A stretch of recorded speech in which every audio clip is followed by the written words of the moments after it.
Lausanne, Switzerland. Russia's Olympic team has been barred from the 2018 Winter Games in Pyeongchang, South Korea. The country's government officials are forbidden to attend, its flag will not be displayed at the opening ceremony and its anthem will not sound. Any athletes from Russia who receive special dispensation to compete will do so as individuals wearing a neutral uniform, and the official record books will forever show that Russia won 0 medals. That was the punishment issued Tuesday to the proud sports juggernaut that has long used the Olympics as a show of global force but was exposed for systematic doping in previously unfathomable ways. The International Olympic Committee, after completing its own prolonged investigations that reiterated what had been known for more than a year, handed Russia penalties for doping so severe they were without precedent in Olympics history. The ruling was the final confirmation that the nation was guilty of executing an extensive state-backed doping program.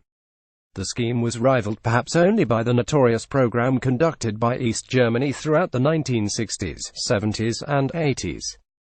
Now the sports world will wait to see how Russia responds. Some Russian officials have threatened to boycott if the IOC delivered such a severe punishment. President Vladimir V. Putin seemed to be predicting a boycott of the Pyeongchang Games, since his foreign policy in recent years has been based on the premise that he has rescued Russia from the humiliation inflicted on it by the West after the collapse of the Soviet Union. His spokesman, Dmitry S. Peskov, has said no boycott was under discussion before the announcement, however, and the news broke late in the evening in Moscow when an immediate official reaction was unlikely. In barring Russia's team, Olympic officials left the door open for some Russian athletes. Those with histories of rigorous drug testing may petition for permission to compete in neutral uniforms. Although it is unknown exactly how many will clear the bar, it is certain that the contingent from Russia will be depleted significantly. Entire sports, such as biathlon and cross-country skiing, in which Russia has excelled and in which its drug violations have been many, could be wiped out completely. Thomas Bach, president of IOC, has said he was perturbed not only by Russia's widespread cheating but by how it had been accomplished, by corrupting the Olympic laboratory that handled drug testing at the Games, and on orders from Russia's own Olympic officials.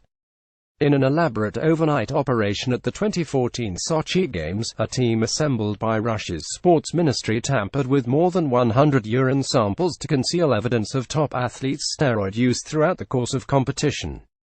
More than 24 Russian athletes have been disqualified from the Sochi standings as a result, and Olympic officials are still sorting through the tainted results and rescinding medals.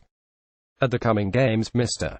Bach said Tuesday, a special medal ceremony will reassign medals to retroactive winners from Sochi. But, in light of legal appeals from many of the Russian athletes who have been disqualified by the IOC, it is uncertain if all results from Sochi will be finalized in time. The Russian Olympic Committee was also fined $15 million on Tuesday. Read the Times' report that first laid out the details of Russia's doping scheme, and the exclusive story of a whistleblower's personal diaries that were shared with investigators. The punishment announced Tuesday resembles what anti-doping regulators had lobbied for leading up to the 2016 Summer Games, where Russia was allowed to participate but in restricted numbers. It is likely to face a legal appeal from Russia's Olympic Committee. The decision was announced after top International Olympic Committee officials had met privately with Alexander Dukov, the president of Russia's Olympic Committee, Vitaly Smirnov, Russia's former sports minister who was last year appointed Mr. Putin to lead a national anti-doping commission to redeem Russia's standing in global sports, and Evgenia Medvedeva, a two-time world skating champion. Everyone is talking about how to punish Russia, but no one is talking about how to help Russia, Mr. Smirnov said, sipping a hot beverage in the lobby of the Lausanne Palace Hotel before delivering his final appeal to officials that afternoon.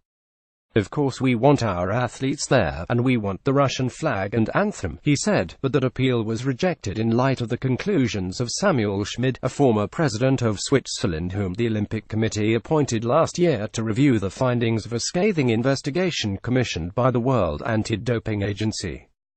The analysis is clear and watertight, Mr. Schmid said. Tuesday's penalty was in line with what had been advocated by two key whistleblowers whose accounts upended Russia's standing in global sports over the last several years. Grigory Rodchenkov, the chemist who spent 10 years as Russia's anti-doping lab chief and was key to carrying out the cheating schemes in Sochi, and Vitaly Stepanov, a former employee of Russia's anti-doping agency who married a runner for Russia's national team and was the first to speak publicly about the nation's institutionalized cheating.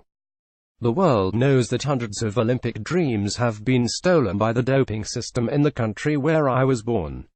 Mr. Stepanov wrote in an affidavit submitted to the International Olympic Committee this fall. He had suggested banning Russia's Olympic Committee for 2 years, or until the nation's anti-doping operations are recertified by regulators. Russia and its individual athletes are all but certain to miss the 2018 Paralympics given regulators' refusal to recertify the nation last month. The evidence is clear that the doping system in Russia has not yet been truly reformed. Mr. Stepanov wrote. Rodchenkov is living at an undisclosed location in the United States under protection of federal authorities. In August, Icarus, a film detailing Drive, Rodchenkov's move to the United States and Tell All account, was released. Tuesday's decision may have major consequences for another major sports event, next year's $11 billion Soccer World Cup in Russia. The nation's deputy prime minister, Vitaly Mutko, was Russia's top sports official during the 2014 Sochi Games and was directly implicated by Dr. Rodchenkov. As part of Tuesday's ruling, Mr. Mutko was barred for life from the Olympics.